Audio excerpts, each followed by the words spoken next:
આપણને આપ્યું છે અહીંયા cos 2 cos inverse x plus sin inverse x is equal to cos 2 cos inverse x છે એના બે ભાગ કરી દઈએ એટલે cos inverse x વત્તા cos inverse x વત્તા sin inverse x ચલો is equal to cos inverse x વત્તા sin inverse x એટલે શું થાય pi by 2 plus cos inverse x pi by 2 વત્તા થીટા કહેવાય પાઈ બાય 2 વત્તા થીટા એટલે કયું ચરણ બીજામાં cos ઋણ એટલે માઇનસ પાઈ બાય 2 પર વિધેય બદલાય એટલે sin અને અહીંયા આવશે cos inverse x is equal to ચલો અહીંયા માઇનસ sin હવે x આપણને આપેલો છે કેટલો છે 1/3 એટલે cos inverse અહીંયા 1/3 તો બરાબર માઇનસ sin અહીંયા સાઇન ઇન્વર્સ બનાવવો પડશે સાઇન ઇન્વર્સ બનાવવા માટે કાટકોણ ત્રિકોણ અહીં બાજુમાં આ 1/3 છે એટલે કોસમાં પાસેની બાજુ ભાગ્યા કર્ણ તો આવે વર્ગમૂળમાં 8 એટલે સાઇન ઇન્વર્સ √8/3 છે વિધેય પ્રતિવિધેય એટલે બરાબર શું -√8/3 પ્રશ્ન 2 માં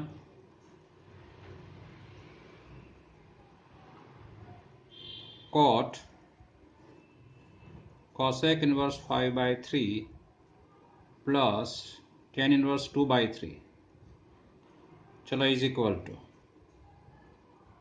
cot tan inverse છે આ પણ tan inverse માં ફેરવી દઈએ ફરીથી પાછો કાટકોણ ત્રિકોણ અહીંયા દોરી દઉં છું ચલો અહીંયા પાછળ દોરીએ cosec inverse નું sin inverse શું થાય sin inverse એટલે 3/5 એટલે 3/5 એટલે 3 આ 5 તો આ કેટલા આવશે 4 હવે tan inverse cosec inverse નું tan inverse એટલે 3/4 વત્તા tan inverse 2/3 હવે સૂત્ર cot અહીંયા tan inverse 3/4 plus 2/3 છેદમાં 1 minus 3/4 2/3 is equal to આ cot છે અહીંયા tan inverse 3 તરી 9 4 દુ 8 ભાગ્યા 4 તરી 12 minus 6 એટલે બરાબર cot tan inverse 9 8 17 અહીંયા ભાગ્યા 6 આપણે તો આગળ કોટ છે એટલે આને કોટમાં ફેરવો એટલે કોટ ઇન્વર્સ આ ઉલટાઈ જાય એટલે 6/17 એટલે જવાબ છે આનો 6/17 6/17 ડી જવાબ cos ઇન્વર્સ √3/2 વત્તા 2 sin ઇન્વર્સ √3/2 કિંમતો આવડવી જોઈએ બીજું કશું નથી આની કિંમત π/6 આની કિંમત π/3 બરાબર π/6 વત્તા 4π/6 ખબર પડી આમાં 4π/6 કેવી લખ્યું તે આ 2π/3 છે ને ઉપર નીચે બે વડે ગુણ્યા એટલે છેદ સરખો થઈ ગયો 6 એટલે સીધો જવાબ લખવા થાય શું 5π/6 દાખલા નંબર 4 sin કૌંસમાં 3 sin inverse 1/5 છે બરાબર sin આ 3 છે આને હું થીટા ધાર લઉં છું એટલે 3 થીટા ચલો લખી દઈએ અહીંયા sin inverse 1/5 બરાબર થીટા તો sin થીટા બરાબર શું થશે 1/5 ચલો sin 3 થીટાનું સૂત્ર શું આવશે 3 sin theta minus 4 sin घन थीटा sin थीटा ની કિંમત 1/5 1/5 ની 3 ઘાત એટલે 3/5 minus 4/125 ચલો 5 છે એટલે અહીંયા 25 વડે ગુણવા પડે તો 125 થાય એટલે 25 3 75 minus 4 એટલે 71 by 125 પાંચમો દાખલો જુઓ sin pi by 3 minus minus minus plus sine inverse 1/2. Sine ઇન્વર્સમાંથી માઇનસ બહાર નીકળે છે. ચલો આની કિંમત લખવાની છે. પાઈ બાય 3 વત્તા પાઈ બાય 6. આ તો મૂર્ખો હોય એને જ ના આવડે. આ સાઇન પાઈ બાય 2. આ 60 નો 30 નો ખૂણો 90 નો એટલે પાઈ બાય 2 આવે. એટલે બરાબર શું આવે? 1 આવે જવાબ. દાખલો 6 સાઇન ઇન્વર્સ સાઇન 32 પાઈ ભાગ્યા 7 એટલે કે બરાબર સાઇન ઇન્વર્સ સાઇન 7 ચોક 28 7 પચું 35 એટલે 5 પાઈ લઉં છું. 35 માંથી કેટલા બાદ કરો? 32 આવે 3 એટલે 3 પાઈ બાય 7. ચલો is equal to sine inverse આ સાઇન આવશે, પાઈ આગળ વિધેય નહીં બદલાય. આ ચરણ કયું આવશે? 5 પાઈ. આ 2 પાઈ 4 પાઈ અને 5 પાઈ માઇનસ એટલે ચરણ 2 માં સાઇન ધન જ છે એટલે સીધો 3 પાઈ બાય 7 જ આવશે. હવે is equal to 3 pi by 7 આનો જવાબ. કારણ આ પોતે પાઈ બાય 2 કરતા નાનો છે. પાઈ બાય 2 એટલે આ 7 ને આ 2 તો આનો ઉપર નીચે હું 7 વડે ગુણું તો આ 7 પાઈ ભાગ્યા 14 થયા. ઉપર નીચે 7 વડે ગુણ્યા. આને ઉપર નીચે 2 વડે ગુણો જો કેટલા થશે? આ જે 3 પાઈ બાય 7 છે એને ઉપર નીચે 2 વડે ગુણો તો કેટલા થયા? 6 પાઈ ભાગ્યા 14. જો જરા કોણ મોટો? આ 7 મોટો કે 6 મોટો? આ પાઈ બાય 2 મોટો છે એટલે નાનો છે. એટલે કારણ 0 less than 3 pi by 7 less than pi by 2 છે. એટલે પહેલા ચરણ એટલે 3 પાઈ બાય 7 સીધું લખી શકાય.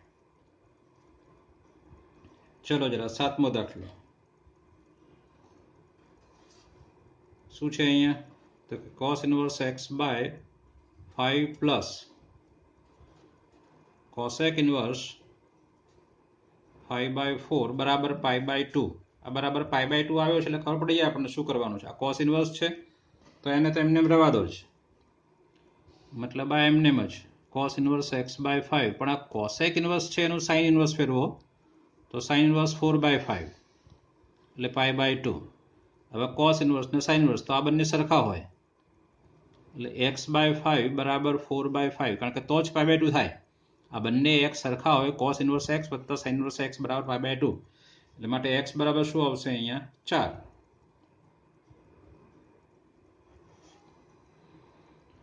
આઠમામાં tan 2 cos ઇન્વર્સ 3 બાય 5.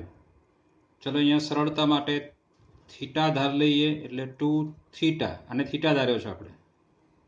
કોને? તો કે cos ઇન્વર્સ 3 બાય 5 બરાબર થીટા એટલે cos થીટા બરાબર શું? 3 બાય 5. ચલો હવે tan 2 થીટાનું સૂત્ર તો આપણને આવડે છે 2 tan થીટા ભાગ્યા 1 માઇનસ tan સ્ક્વેર થીટા. તો tan થીટાની કિંમત મૂકવા અહીંયા કાટકોણ ત્રિકોણ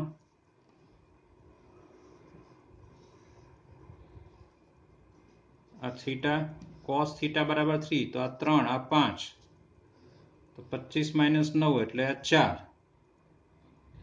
એટલે tan થીટા બરાબર શું આવશે અહીંયા? 4 બાય 3 કારણ કે cos ધન છે એટલા માટે. એટલે અહીંયા લખાશે 2 અહીંયા 4 બાય 3 અપોન 1 માઇનસ 16 ભાગ્યા 9. ચલો ઇઝ ઇક્વલ ટુ 4 દુ 8 ભાગ્યા 3 એના છેદમાં 9 એકુ 9 માઇનસ 16 એટલે 9 ને 7 16 એટલે માઇનસ 7 ભાગ્યા 9 એટલે કે 8 ભાગ્યા 3 ગુણ્યા માઇનસ 9 ભાગ્યા 7 એટલે અહીંયા 3 તરી 9 એટલે 8 તરી 24 એટલે માઇનસ 24 ભાગ્યા 7 એનો જવાબ છે. એક્ઝામ્પલ નંબર 9 શું છે તે? tan cos inverse 3 by 4 plus sin inverse 3 by 4 minus sec inverse 3 is equal to tan આ પોતે π/2 છે, બરાબર. જુઓ બંનેનો x સમાન છે એટલે π/2. આને થીટા ધાર લઈએ. શું કર્યું આપણે? sec inverse 3 બરાબર થીટા. તો અહીંયા sec થીટા બરાબર 3, તો cos થીટા બરાબર 1/3. ઓકે, અહીંયા શું આવશે? π/2 વડે વિધેય બદલાશે એટલે આ શું થશે? cot theta. હવે આપણે cot થીટાની કિંમત શોધવાની થશે. અહીંયા સહેલું છે. ચલો, થીટા cos થીટા એટલે શું? પાસેની બાજુ ભાગ્યા કર્ણ. 9 ઓછા 1 8 એનું વર્ગમૂળ. એટલે cot થીટા બરાબર શું? પાસેની બાજુ ભાગ્યા સામેની બાજુ 1 ભાગ્યા વર્ગમૂળમાં 8. એટલે આપણો જવાબ છે ત્યાં is equal to 1/2√2. 4 sin inverse x વત્તા cos inverse x બરાબર પાઈ. therefore આ sin inverse છે તો આ પણ sin inverse ફેરવો, અથવા આમાંથી એક sin inverse આને આપી દો, એમ પણ ચાલે. હું શું કહું છું તે 3 sin inverse x વત્તા π/2 બરાબર પાઈ. શું કર્યો? આ 4 sin inverse છે, એમાંથી એક sin inverse વત્તા એક cos inverse, આમાંથી એક sin inverse વત્તા cos એટલે π/2 થાય ને આપણી પાસે. ચલો, π/2 આ બાજુ એટલે 3 sin inverse x બરાબર π/2. પાઈમાંથી π/2 બાદ થશે એટલે π/2 3/2 આવશે. એટલે sin inverse x બરાબર π/6, મતલબ x બરાબર કેટલા? 1/2. sin inverse cos sin inverse x plus cos inverse sin cos inverse x આ પ્રકારનું છે આપણી પાસે.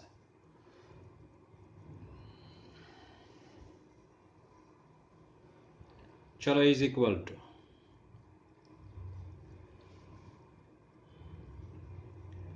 sin inverse ની જગ્યાએ આની વાત કરું છું. આ જે sin inverse છે હું આખો આને ડાયરેક્ટ લખી શકું.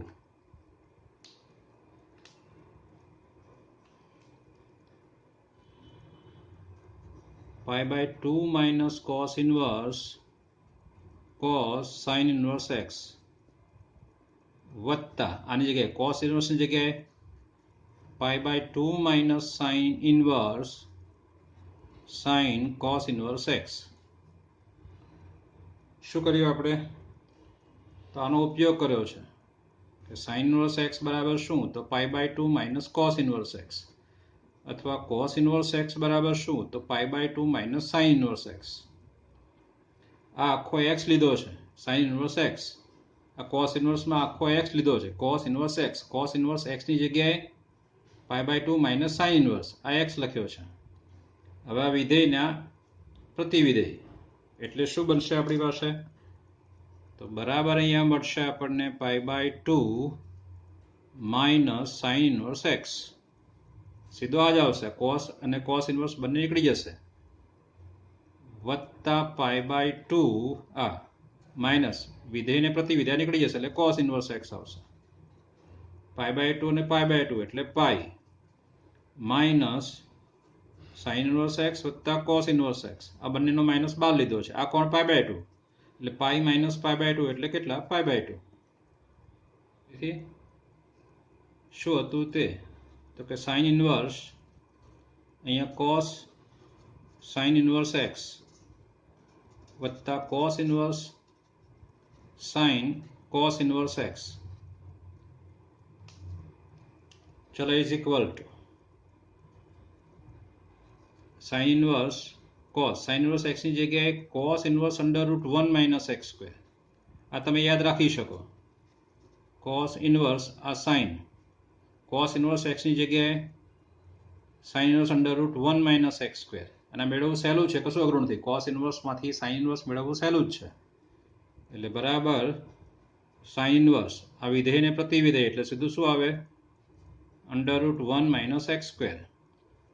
પછી આ cos inverse આ વિધેયને પ્રતિવિધેય તો સીધું શું આવે? √1 minus x square. અને બરાબર π/2, કારણ કે આ બંને x સરખો જ છે. cos inverse x વત્તા સાઇન ઇન્વર્સ એક્સ વત્તા કોસ ઇન્વર્સ એક્સ એટલે π/2 ડાયરેક્ટ જ સીધો 2 સ્ટેપનો દાખલો છે. ચલો બાકીના તો તમને આવડે એવા છે હવે.